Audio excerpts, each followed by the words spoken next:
We're going to learn a talk by the Rebbe.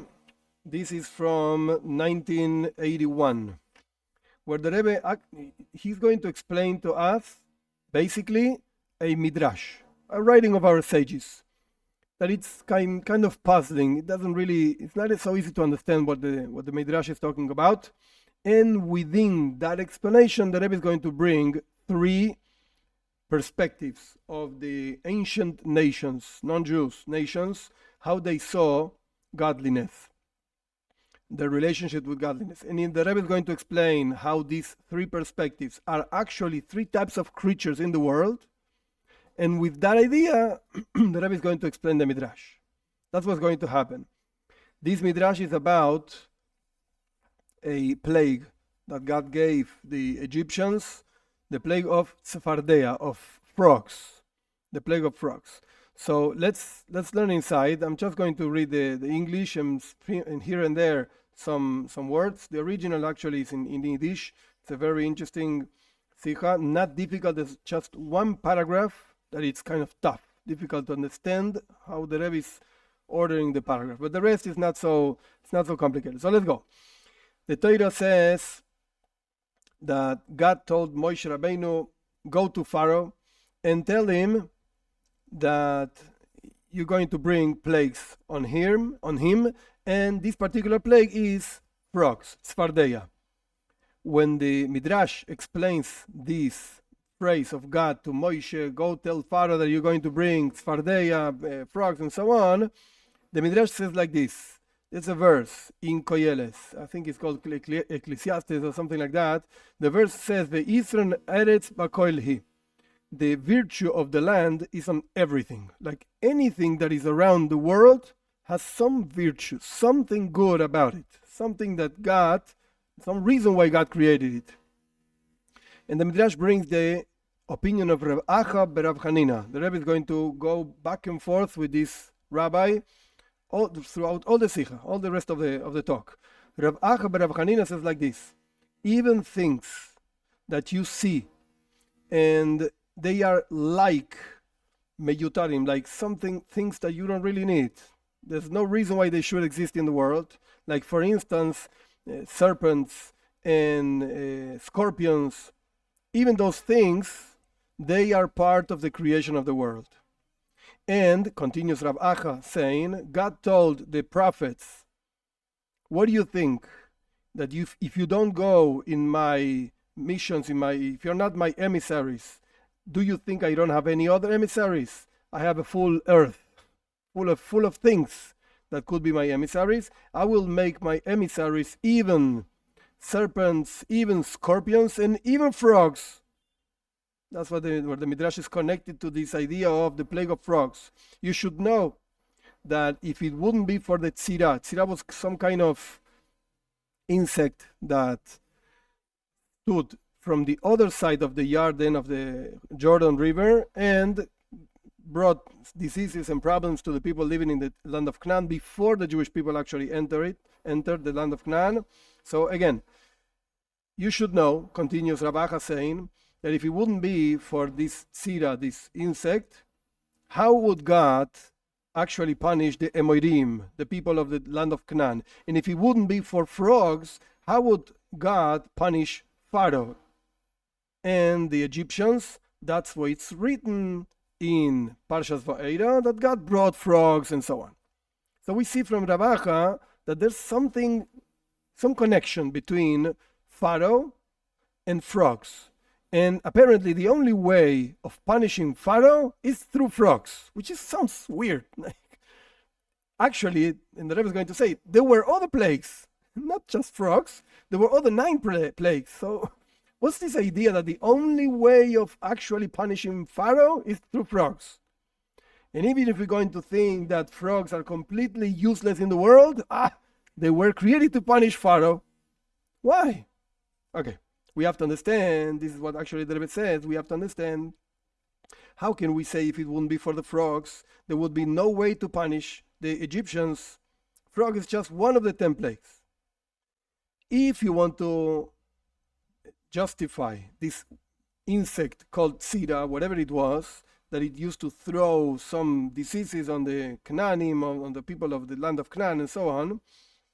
Okay, because that was the first activity through which God punished these people in the land of Canaan. Okay, so you can tell me the first one is the most important one, the hardest one. Okay, I can get it. The strongest one. To the point that it was so strong to the point that, again, our sages say that the tzira, whatever whatever thing it was, did not go through the Jordan River, the Yarden. It just stood from the other side and threw whatever it threw. Okay, I can get that. So again, there are two ideas that this Rav Acha brought: the God punishing the people of the land of Canaan through tzira, whatever it was, and God punishing Pharaoh with frogs. So the Canaanim, I get it. I understand it. They were punished, and this creature was created just to punish them. Okay, I got it. But frogs, wait a second. It was not the first plague. The first plague was blood, whatever it meant. And it was a very hard plague. There was no water to drink. So people were really in distress. Frogs wasn't such a terrible thing in comparison to not having water. So frog is not such a terrible thing. And furthermore, the water of the Nile River, which was converted to blood and so on, that was the main point, main place of sustenance, of livelihood for the whole land of Egypt. And there were other plagues. And also taking into account the last plague, the death of the firstborns was a terrible thing. Pharaoh himself was a firstborn. So frogs doesn't sound so terrible. Blood was more terrible than this, and the last one, oy vey, that was terrible, really terrible. So why does Rav Acha say in the Midrash that if it wouldn't be for the frogs, there would be no way of punishing Pharaoh? Why? Doesn't sound so correct. And also the whole thing, it's not easy to understand. How can we at all say that God says, if it wouldn't be for the frog, I wouldn't be able to punish Mitzrayim, punish the Egyptians? What do you mean? God can do anything he wants, in any way he wants. So I need the frogs. What do you mean you need the frogs? You don't need the frogs. Okay, that's chapter number 1. We brought Rav Acha and 2 questions basically on Rav Acha, on the idea that Rav Acha brings. Second chapter. Before this idea of Rav Acha in the Midrash brings another idea. Our sages say, on the same verse of Koyeles, that there's a virtue in the land for anything that appears in the land. There's a virtue that everything has a reason why it exists. Even our sages say like this, Rabbi Seinu, our sages, we don't know their name, but it's whatever, our sages, they say, even things that you see and think are useless, they're not. Like, for instance, parushim, itushim, like little mosquitoes and those kinds of insects, they are part of the creation of the world. This is what our sages say. And then Rav Acha comes and says, no, basically the same thing. They sound the same. How in the way that we learn in a very simple reading, the difference between what Rabbi Seinu say, what our sages say, and what Rav Acha says, is that we're talking about 2 details over here. First of all, they say that there are things that look useless, and then Rav Acha comes up and says, wait a second. God not only creates things that you might think are useless, God uses them as their emissaries. So Rav Acha is adding up something that our sages didn't say, this idea of emissaries. And in this main thing of things that look useless, but they're not, our sages give a certain example, and Rav Acha gives another example, like different types of animals. They don't talk about the same animals. Our sages talk about some kinds of insects. In Hebrew, it's vuvim, parushim, itushim. It's like insects, like mosquitoes and those kinds of insects. And Rav Acha talks about snakes, and then he talks about scorpions and frogs. So they use different examples of things that you might think are useless, but they're not. And then again, Rav Acha brings another point. there are emissaries. God uses them as emissaries. Now, in general, when we say that something is part of the creation of the world, that means to say that they were created by God, and they did not create themselves. Parenthesis is not on the sikh of the Rebbe, but there are scientific opinions today that think that the world just came from nothing and poof, suddenly started being. There are such, and I'm not talking about stupid scientists. I'm talking about very smart people. That's what they think. Just spontaneous creation out of nothing, out of just because whatever. There are people that think like this, and very smart scientists that think like this. We in Judaism we don't think like this, but whatever. There are people thinking like this. So again, when both Rabbi Seinu, our sages, and Ravacha bring in the Midrash that something is part of the creation of the world, that means that God created it. It did not become existent by itself. And we want to say also in this phrase of something is part of the creation is included that it does have some usefulness. We might not know what, but for certainly has some use. We will see this later also.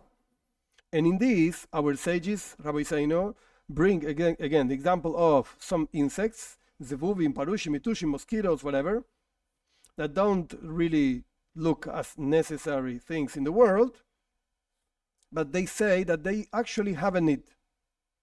And they're part of what our sages say in a different place, anything that God created in His world, He did not create anything in vain.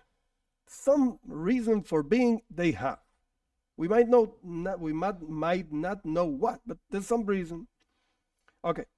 And on this, again, Ravacha is adding, Ravacha is saying there are different types of things that actually are part of the creation, and those things actually cause damage. One thing is to say a mosquito. Okay, you don't like mosquitoes. I don't know why the mosquitoes are here. I don't get it. Okay, no problem. But the mosquitoes are not really a terrible thing. But snakes, scorpions, they kill people. Okay. So Ravacha is giving here a bigger novelty, so to speak, a bolder phrase. No, even snakes and even scorpions, they also have a reason of being. They also have a reason why God created them. And furthermore, Ravacha even adds, God takes them as emissaries. Those things that cause damage, they're emissaries of God. Okay, so now we understand a very superficial discussion, argument between our sages and Ravacha. Ravacha is giving a very, very further, so to speak, idea. Even things that cause damage, they also have a reason of being, and God uses them as their emissaries. In which sense? So the Rebbe brings that God punishes the wicked people through these quote-unquote emissaries. A snake bites and whatever. So the guy passed away. The guy is dead. Okay, he was an evil person. So God punished this guy through these emissaries. According to these, we have to understand, since the main novelty of Rav Acha is that these animals that cause damage, are part of the creation of the world, and that God also has these animals as emissaries, why is it that Rav Acha adds frogs? I don't get it. Because Rav Acha actually brings three animals, snakes, scorpions, and frogs. Okay, I got it. Snakes and scorpions kill people. They're terrible, and God uses them as emissaries to kill the wicked people. Okay, I got it. And frogs? They're completely... they don't do anything. They just do nothing. There's no reason why you might think they're damaging. It doesn't look like they damage anything. At least not as snakes and scorpions, for sure. That's question number one. We don't get the list of Rav Acha. Rav Acha brings a weird list. We don't get it. 3 animals, 2 make sense, and the third one doesn't make sense. To the point that Rav Acha says, even frogs, like given a great novelty, even frogs, I will teach you. What do you mean, even frogs? I don't get the even. Even the frogs. What do you mean, even the frogs? They don't damage anything. And the third question that Rebbe brings out, the proof that Rav Acha brings You should know, again, that tzira, this animal that caused damage on the people of the land of Canaan, and there's no proof regarding the snakes and the scorpions. Rav Acha doesn't say anything. He just brings a proof regarding the tzira. So we don't get it. He brought a list of 3 animals: snakes, scorpions, and frogs. And you should know, I'll bring you a proof. Tzira. What do you mean tzira? You didn't mention tzira. So what are you saying?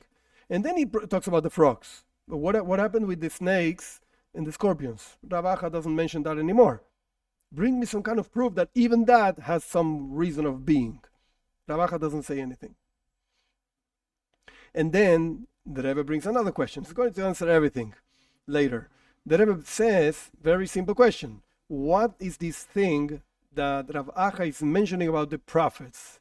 God is talking to the prophets, saying, hey, what do you think? I need you as my emissaries. I have many emissaries, and even the frogs are emissaries. What's this conversation with the prophets? What happened over there with the prophets? Suddenly, Rav Acha starts talking about prophets. Why? Why? Furthermore, the prophets, what's the idea of a prophet? The word prophet in Hebrew is navi. Nevi'im is prophets. In plural, prophet is navi. And that comes from niv sfasaim, like the movement of the lips. The whole idea of a prophet is that he talks in the name of God, like a true prophet, whatever, talks in the name of God. That's the whole point.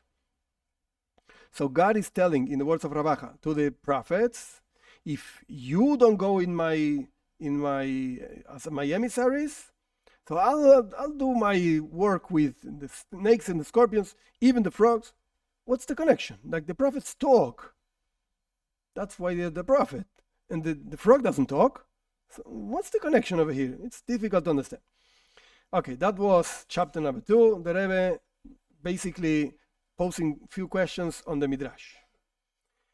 The explanation for this, we could say that the whole thing of the plagues upon Pharaoh and the Egyptians, it was not to just like that punish them. That was not the point. Because the Torah says clearly, Mitzrayim will know that I'm God. So if you want to punish somebody, you just punish and that's it. You want to kill him, just kill him and that's it. He's not going to know anything because you killed him. That's it. But if you want to be known, there's something else you have to do that is not related to a punishment, and this person will know. And the Torah says a few times, "Veyodu Mitzrayim ki ani Hashem," the Egyptians will know I'm God. So it's not just a punishment. In other words, there will be a revelation of godliness, of a level of godliness that the Egyptians for some reason do not know and do not understand and so on. That's the reason why God brought the 10 plagues. So God would be known.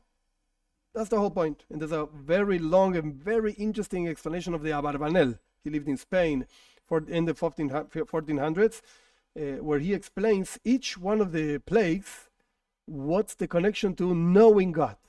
Which aspect of God becomes known through which plague. It's very interesting explanation. He writes a lot. Very long writings. Okay, so the point over here is that, again, God wants to be known in Egypt. The whole point of the plagues was to be known, actually, and to break the stiffness, so to speak, of Mitzrayim, of Egypt, but not to kill them, not to punish them. Now, since the klipa, the impurity of Pharaoh and the Egyptians, is different than other impurities, therefore, their knowing God had to come from frogs. So the Rebbe is going to explain, of course, he's just presenting the idea. But the point of the explanation is, look, I know you don't understand the list of animals that Rav Acha brings. But Rav Acha is bringing a huge novelty by mentioning frogs. And that's what actually Pharaoh needed, frogs. And from the frogs, he learned a tremendous lesson. What's the lesson? In order to understand this, the Rebbe is going to bring, let's jump This is typical in Hasidus. We would talk about one issue and then we jump to something else and then we come back. So the Rebbe is going to jump into some philosophical ideas, very deep ideas. Again, as I said in the introduction, first is going to mention it in three levels of denying God. That's the first idea. And then the Rebbe is going to mention it in three levels of creatures. And we will see that the frog is one of those three levels. And the level of the frog actually is the same level of the Pharaoh. And that's why Pharaoh needed frogs. And that's when he understood that there's godliness in the world. So let's see. Chapter 4. In the negation, denial that the nations of the world in those times, denial of godliness they did, there are in general three levels, one below the other. Level number one, there are those who negate just the unity of God, that God is one and he is in charge of everything, but they still believe in God. They call him, in the language of the Talmud, Eloka Delekaya, the Lord of the Lords. So there are other lords, but this one is on top of everybody. So they don't negate that there's a God.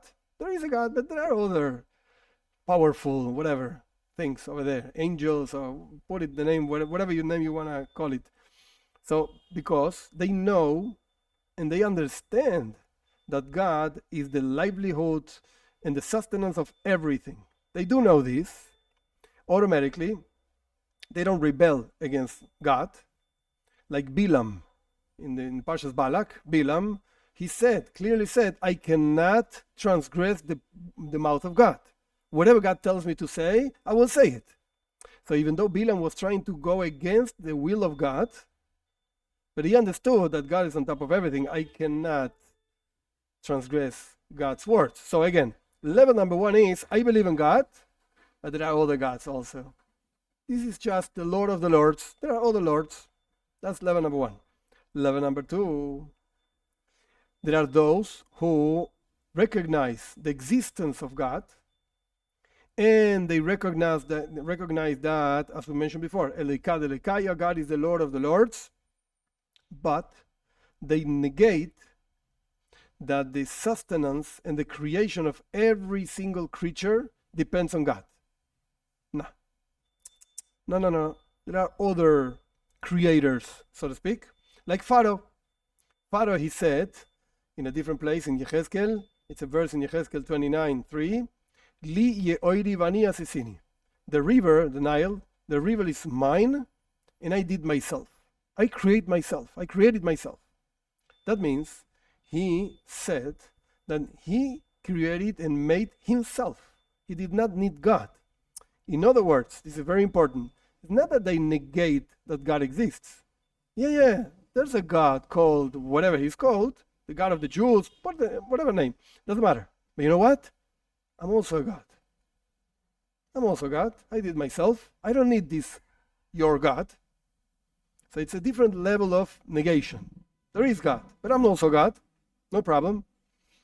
And the Rebbe brings in brackets, the recognition that God is the Lord of the Lords is just the idea that they recognize, this second level recognize that there's a strength, there's a power that is higher and strength more powerful than him. Because Pharaoh, he wasn't a fool, not at all. He was a very philosophical guy, and his arguments with Moshe are philosophical arguments, but, how the Abarbanel explains and so on, but Pharaoh recognized that God of the Jews is like more powerful than me, but I'm also God. It's just a question of power. Who's more powerful? Okay, your God is more powerful than me, but I'm God also. No problem. In very important words of the Rebbe, in this particular case, it's very important to get this idea. Again, there is an existence of a God. Good. I'm also God, and you should know that my existence of God as God does not depend on your God. I'm independent. I do recognize that you have a God, and he's a great guy, even more powerful than me, but I'm also God, and I don't depend on him. Point. That's opinion number two. And then there's opinion number three. there are those who completely negate the existence of God. There's no such a thing as God. Forget it. Today we will call them atheists, whatever. Like Sancheriv. The Rebbe brings of Sancheriv, who destroyed, he didn't get to destroy the first temple, but he destroyed the 10 tribes of the Jewish people in the north and so on. I'm not going to teach story now, but the point is that Sancheriv, he did not believe in God. He insulted and he was like so much against God, and he clearly said and believed there's no such a thing as the Lord of the Lord. Forget it. Your life is in my hands. He didn't say, I'm God. That's not the point. That's Pharaoh. He said, I don't care about God. What do you mean God? There's no such a thing. I can kill you whenever I want. That's Sancheriv. So again, this is very important. We have 3 types of negation of God. Negation number 1 is he's the Lord of the Lords, but there are other authorities around. There are other powers around. But everything depends on him. But there are other powers. If you pray to this thing, if you pray to that thing, if you whatever, you can get your way. Second one is Pharaoh. There are independent powers in the world. I'm one of them. I don't depend on God. Even though I do not negate God, but I don't depend on God. And then the third one, there's no such a thing as God. Forget it. Hey, 5th chapter. Of these 3 types of negation of God, even though in a very superficial way, we could say that the third one is the worst, the one that says there's no such a thing as God, the truth is, that's not the way. That's not correct. The worst is Pharaoh. It's the second one. That's the worst. Why? The Rebbe explains like this. And this is interesting because the Rebbe mentioned this same idea when talking about atheists. The Rebbe wasn't so strong against, so to speak, atheists. No problem. Let him be atheist. It's okay. He believes in God anyway. Don't worry. Why? So the Rebbe is explaining like this. In the first way of negation of godliness, that people used to call God the Lord of the Lords, like Bilam, that's the example in the nations of the world, ancient nations of the world. They understand how God is the godliness, the livelihood and the sustenance of everything.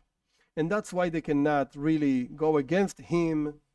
And they actually recognize that there's an existence called God.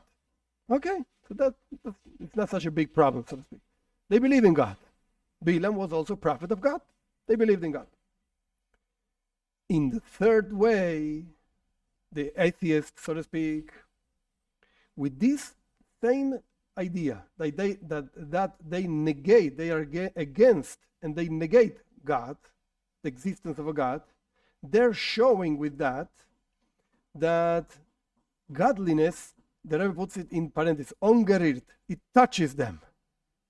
Somehow, godliness, quote unquote, bothers them. It's something that doesn't leave my life in peace. I'm against that. You say God, I say no. If you say God, I could say, I don't care. No, I'm not going to say I don't care. I'm going to say no, you're wrong. So they're fighting against this. Again, in the Yiddish, original Yiddish, ongerirt, you touched me. You're bothering me. And therefore, they look for ways to negate this. And they argue and they this and that, and they say one thing and another thing, and you're wrong, and for this reason and that reason, and blah, blah, blah. And they want to negate the existence of God. Comes out, says the Rebbe, that through their negation and through their being against, that shows that there's something called godliness. That they are against that, but there is godliness that you're against. You're not alone. You say, yeah, there's something called godliness, and I'm against that. They recognized, up to a certain point, there's something called godliness, and they don't like it, and it bothers them, and it touches them, quote unquote, in the words of the Rebbe. That's the third one. But Pharaoh is terrible. Pharaoh said, again, in the words of Yechezkel, the prophet, the river is mine, and I created myself. He wants to say that his existence is from himself. I created myself. And through me, there's no mention at all of the true God. I don't need to talk about it. I don't argue. I don't care. It doesn't make a difference in my life. It doesn't touch me. I'm God. You want to say somebody else is God, something else is God? Mazel tov. Have a nice day. I'm God. That's all he says. You want to say, I'm also God? Okay, I don't care, but I'm God. So I don't care about your God. I'm God. He's not saying I'm the only God. He doesn't care. You have your God, and the other guy has his God. But I'm also God. So I don't care about you. Argument finished. That's it. He's not fighting. In the words of the Rebbe. Because the whole thing that these people used to call God, Elikad Elikaya, the God of gods, is not something that has to do with him. I don't care. You have a more powerful God? Very nice. I don't care. This reminds me, I know maybe it's not the best example, but this reminds me, in Argentina there are many soccer teams, football teams, many, in many categories. You have the top ones and you have the really low ones. So when a person is really for some team, even if it's the lowest of the lowest, and they always lose, I don't care. It's my team. You might have the most expensive players and win everything. I don't really care. I love my team. That's all. Argument finished. I'm not arguing. How many games did you win? 0. How many goals did you? 0. But it's my team. Bye-bye. Argument finished. This is Pharaoh. The fact that there is a God, a Jewish God, and he's bringing plagues in my land and he's destroying everything, I don't really care. Yeah, this only shows that he's more powerful than me. But I'm also God. His existence is, of Pharaoh, in the words of Rebbe, his existence is Ani Asisini. I created myself. He feels like a completely separated thing from God. Absolutely separate. He doesn't depend on God. He was not created by God. He doesn't care about God. I'm God.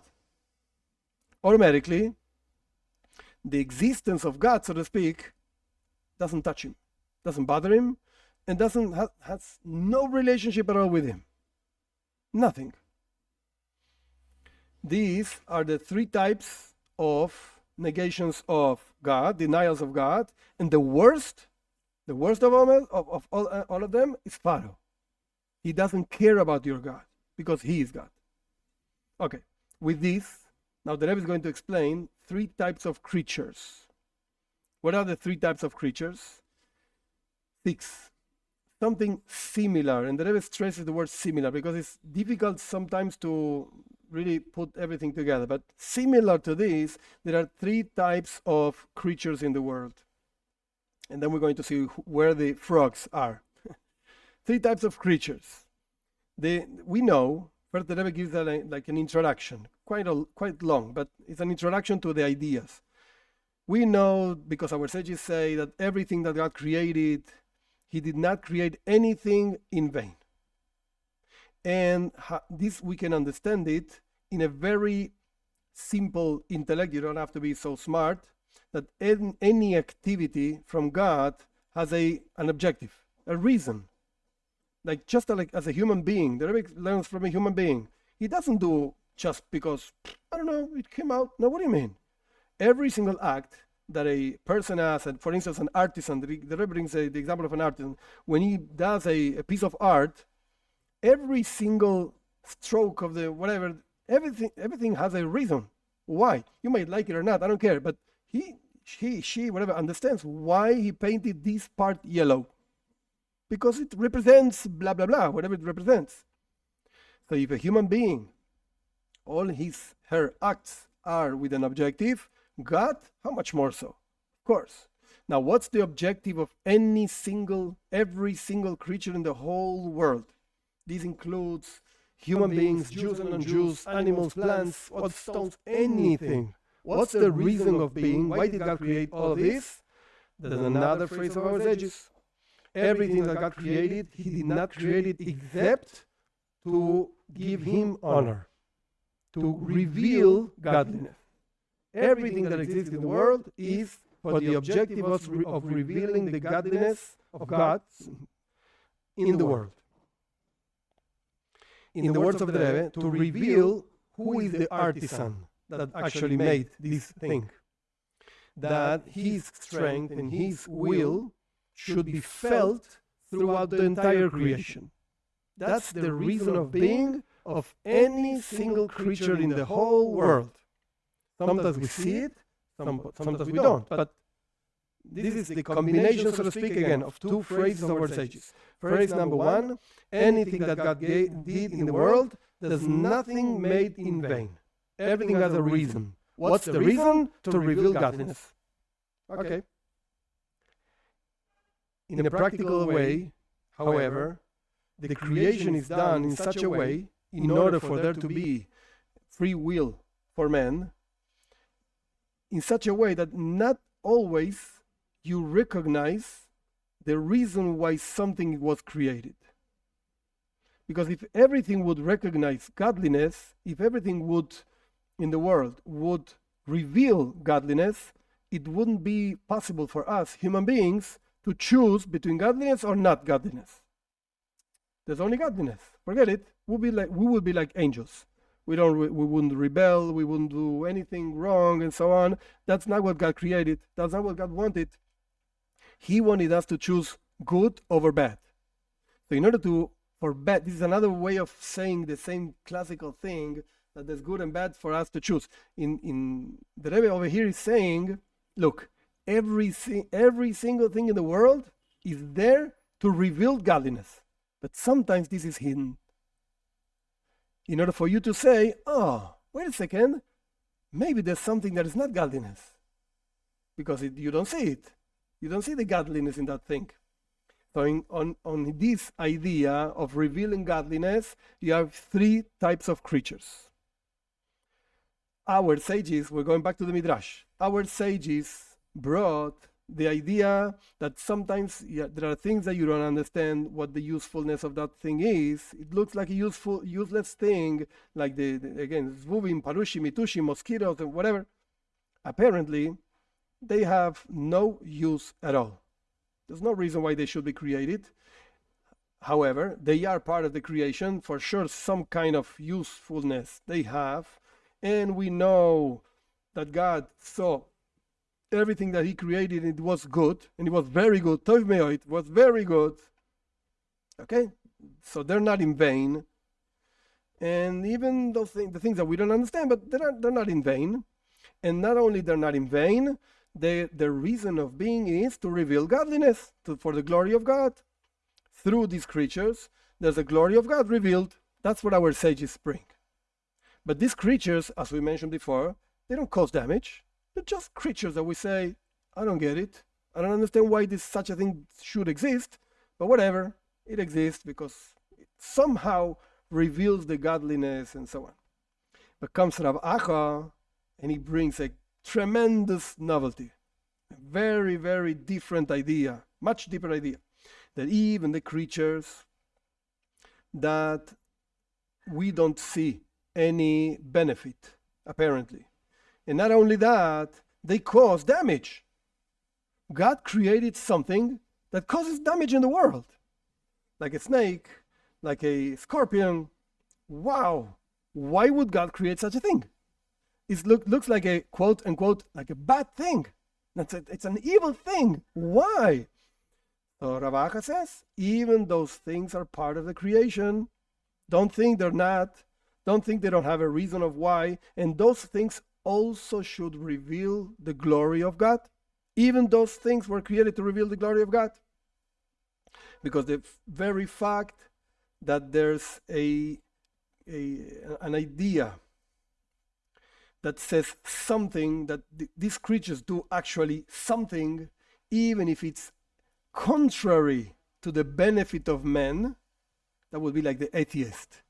The first type of creatures, they don't do anything bad, anything like it's okay, we don't get it, but that's Bilam. That's the guy that says, look, I believe in God, is very powerful, but I have other powers also. I'm not God, but there are other powers. I'll pray to the angels, I'll pray to the whatever, they're going to save me. And that's Bilam. That's the first type of creature, the mosquitoes and so on. Somehow God's glory gets revealed through them. The second one is the atheist. He's causing like damage. It's against creation. It's against the life of a human being. It bites, it kills, and so on. So even if they look to be giving a message, so to speak, that is against God, contrary to the will of God, however, their existence is not independent. It's not that they became, boom, out of nothing, they just get, no. God also created those creatures, and their message is, beware, because there's something that could be against God, like the atheist. Even if he says there's no such a thing as God, he's talking about God. We're good. Thank you. You mentioned like the key word. You said God? So there is such a thing as God. You see? All right. According to this, in the next chapter we're going to see the frog. According to this, we can understand that Ravacha says that God told the prophets, what do you think if you're not my emissaries, my shlichus, you don't do my mission? I don't have any emissaries. I have a full earth full of things that can do my missions for me. Even the snake, even the scorpion. What is Ravacha saying over here? With this, we're coming to stress that even the creatures that cause damage, they were created to give glory to God. Not only that they were not created in vain, they give glory to God. Even through them, there's a revelation of the godliness in the world. Like the atheist that talking about negating God, he's talking about God. All right, thank you. Similar to the revelation of godliness through the prophets. When the guy, like a real prophet, comes and says, God told me to say this and that and blah, blah, blah. So he's revealing God. But he's himself talking. We don't really know if he just made it up or whatever. He's revealing godliness in the world. And the Rebbe explains like this, because in a moment that we see that a person, I don't know exactly which story the Rebbe is referring to, but it doesn't really matter. When a person is saved through a snake or through a scorpion from some kind of danger, and in particular, when the snake and the scorpion come to punish the wicked people, then gets revealed that even their existence and even with an existence that negates a utility, so to speak, it doesn't have a toyeles, doesn't look like a useful thing because it's coming to punish, it's coming to kill somebody and so on. Even so, this is a creation that God calls toiv me'od. It's very good. Even this existence was created by God to the point that it's called good, because up to a certain point was created and came to be from the source of good, and reveals at some point, in some way, the strength of God in that creature. Like that creature doesn't see itself as independent of God. In any case, what the Rebbe is sharing over here is the atheist, that talking against God, he's talking about God. All right. 7. But there's another type of creature, the frog. That the creation of a frog, it doesn't look like something useful at all. It's not easy to see why the frog was created. It doesn't look like useful at all. It's not recognizable what's the usefulness that a person, a human being, can have out of a frog. But it's also it's not something that causes damage. So it doesn't reveal godliness and it doesn't cause damage. What is this? I don't know. It's nothing. Whatever. It's a frog. And this is a creature, says the Rebbe, that has no intellectual content, so to speak, that can bring out how an artisan created it. Like, it doesn't reveal godliness. Again, a creature that helps, is useful, reveals godliness. There's a purpose, and so. A creature that goes against God also reveals some godliness, because the purpose is that we should not choose bad over good and so on. But this creature, I don't know. There's nothing coming out of the frog. No message, so to speak, lesson coming out of a frog. And this is the novelty that Rav Acha brings, even the frog. Even the frog. That the idea that Rav Acha said is, if it wouldn't be for the frog, there would be no way of punishing Pharaoh and the Egyptians. Why? The Rebbe explains like this. How comes revealed that even Pharaoh and the Egyptians, which they consider themselves an existence that does not reveal godliness, and furthermore, it says, I'm the river, and the river is mine, and I did myself, that believes that his existence is from himself, how do you do that this creature, because after all it's a creature also from God, but it doesn't feel it like that, should know that God is the Lord, I'm God? How do you do that? And furthermore, how can they recognize that their existence is just dependent on God, and their livelihood depends on God, from the source of life, from his essence and so on, and it does not come from himself, because there's no creature in the world, like the Rambam says, that has an existence from himself and is not created but something else and so on. How can you do that? That's only through the plague of the frogs. So how do you do that? How do you accomplish Pharaoh recognizing that he is not God and that there's a God, and Pharaoh, depends on God? How do you do that? Through the frog. Why? Because from amongst all the animals in this world, this is an existence, the frog is an existence that you cannot recognize at all the usefulness. Why is it there for? We don't know. There's no reason why the frog should be there. There's nothing good that comes from man. And it doesn't have a spiritual or a intellectual content of damaging either. So again, it doesn't do anything good. It doesn't do anything bad. This is Pharaoh that says, I don't care about God. I'm God. I'm independent. So here comes the frog. And the frog is not something useful, and it doesn't cause damage. It's like there. What do you mean frogs? Yeah, it's just frogs. They don't do anything. They look like they have no cause, no reason of being, no usefulness, no damages, no nothing. It's just like a neutral, so to speak, creature. And through the frogs, and through the fact that they went in the shlichus, in the mission of God, and furthermore, they sacrificed themselves for this mission, as our sages explained, that they jumped into the ovens and they killed themselves and so on, just to do the mission of God. And from the frogs, later on, many years later, by the destruction of the first temple, Hananiah, Mishael, Azariah, who were three prophets that live in Babylon, they learned from the frog and they jumped into the fire. God saved them, whatever, very nice. But the point is, why did they jump into the fire? Because they learned from the frog. If the frog kills themselves, of course. So we see that after all, they had some usefulness to learn from them. So that's how God, so to speak, punished or charged, whatever, the Egyptians. This plague of frogs was brought to the Egyptians specifically to destroy this impurity of the Egyptians of considering themselves, I exist because of myself.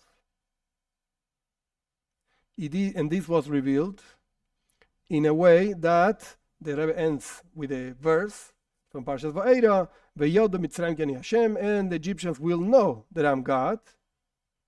That means through the frogs, God revealed that every single creature, even the frogs, belong to God, and they come from God, and they actually have a reason of being.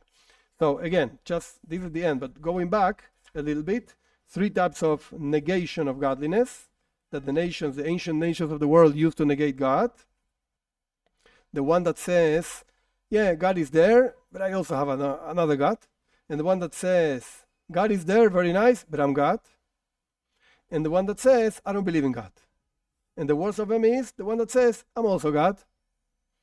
In the words of the Rebbe, it's a creature, you need a creature that doesn't reveal godliness, nothing quote-unquote good for the world, and it doesn't cause any damage at all.